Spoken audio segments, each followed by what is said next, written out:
This is Gerardo Del Real with Resource Stock Digest. Joining me today is the president and CEO of Skyharbour Resources, Mr. Jordan Trimble. Jordan, how are you? I'm doing good. Good to be back. It's game time again. You just announced that the 2,500 meter summer diamond drilling program at the flagship, the high-grade Moore Uranium Project, has commenced. Exciting times. Let's talk a bit about the approach. I know in the past we've used the baseball analogy, right? You're hoping for singles and doubles on a consistent basis, but man, a home run would not be unwelcomed. How are you approaching this program?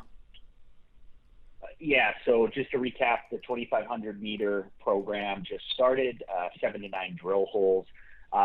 There's a couple of targets that we're going to be drill testing here. As you know, and when we talk about the baseball analogy, we believe there is a much larger zone of mineralization and deposit at depth in the basement rocks. Those are where the feeder zones are. We've intersected mineralization at our flagship Moore project at the Maverick zone as high as 21% U3O8 over 1.5 meters.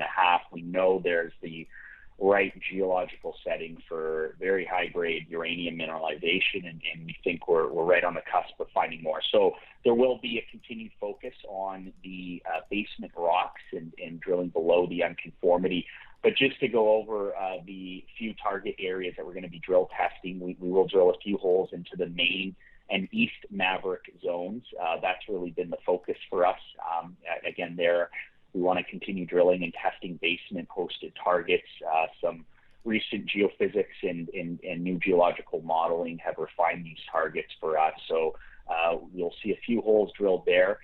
And then about 1.5 kilometers up to the northeast, more exploratory drilling at what's called the Viper Zone, which is interesting because there you have historical drill results that have intersected uranium mineralization. You have all the right pathfinder elements, alteration and structural disruption, but just not a lot of drilling. And so we're going to go back in there and drill a few holes.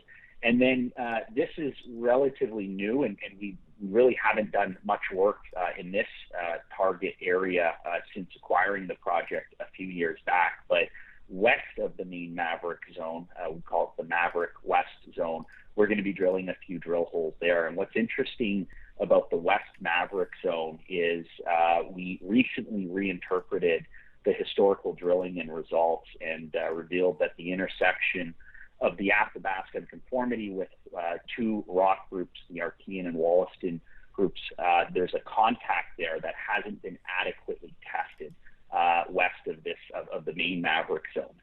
This contact is the locus for mineralization along that main Maverick structural corridor, especially where it coincides with electromagnetic conductors, right? So again, we got back, went back to the drawing board, and we have a couple drill holes planned for the West Maverick zone.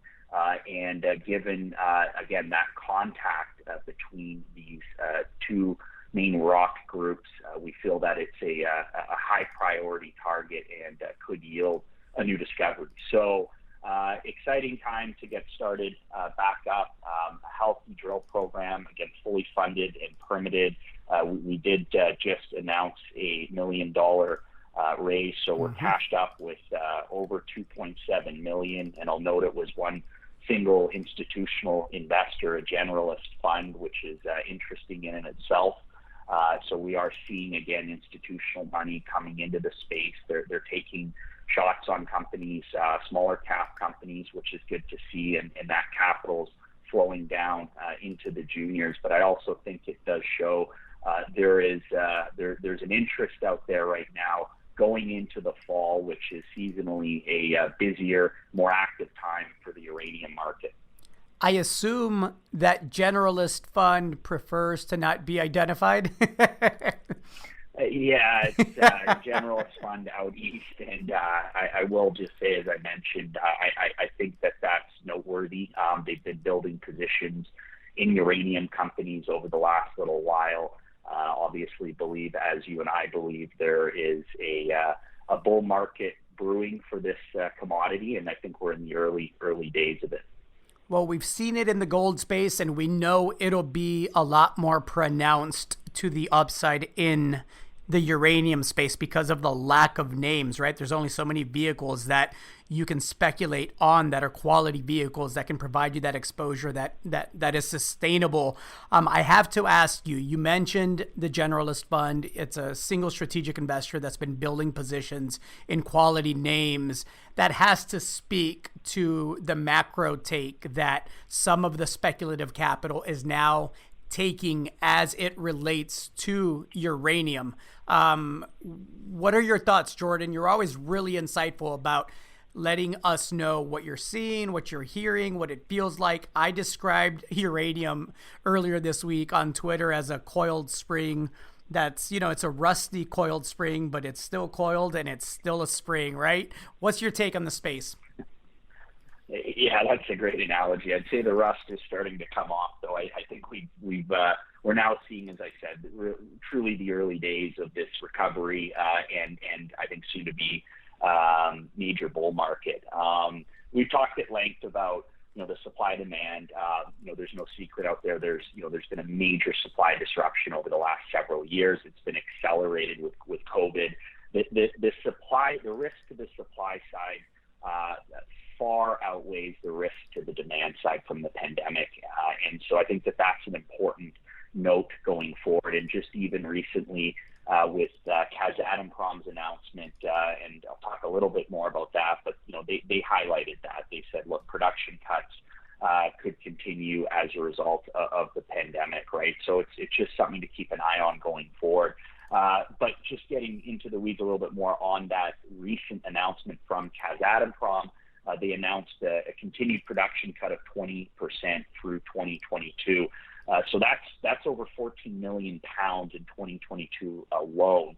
And if you factor in the production cuts from this year through 2022, it's going to be over 50 million pounds of uranium that's taken from the market just from Kazatomprom. So that's significant. And as we continue to see, the prices are low right now for the commodity, for the metal. They are moving in the right direction. But as we continue to see the price below the average global cost of production, we'll see what happens with the pandemic. Again, I think there are further risks to the supply side. And in this commodity, as we know with chemical and even more recently Kazatomprom, producers are obligated to deliver material to purchasing managers, to utilities for fuel, for nuclear reactors. They cannot risk not delivering uranium to their clients. And as a result of that, any production cuts that we've seen, they have to find that material somewhere, whether it's from inventory, whether it's from secondary supply sources, or more recently, having to buy in the spot market. So again, these supply disruptions lead directly to additional demand in the spot market. And we know that there's some major contract deliveries towards the end of the year. We know that there's likely going to be increased activity and buying from these producers going into the end of the year. And I think that much like we saw in April, where there was a very active high volume month for the spot market, I think you could see a month coming up here where we see, again, similarly high volumes and a significant move up in the price of the commodity. Going back to Skyharbour, you also have partner-funded exploration programs at your other projects. Can you speak about that a bit?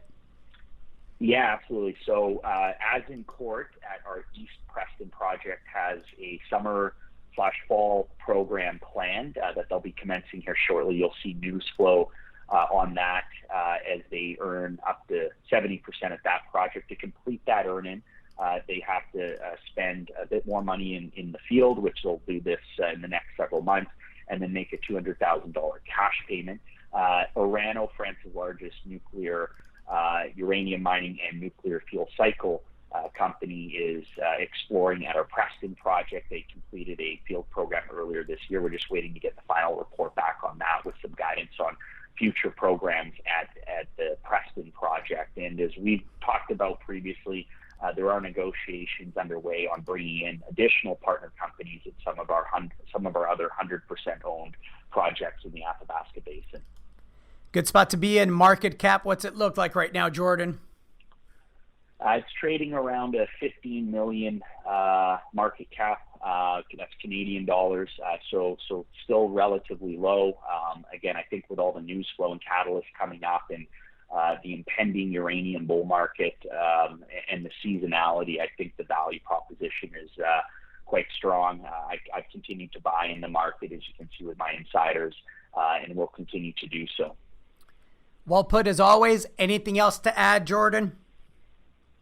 No, I think that covers it all. Appreciate your time. Thank you so much for the update. Thanks, Gerardo.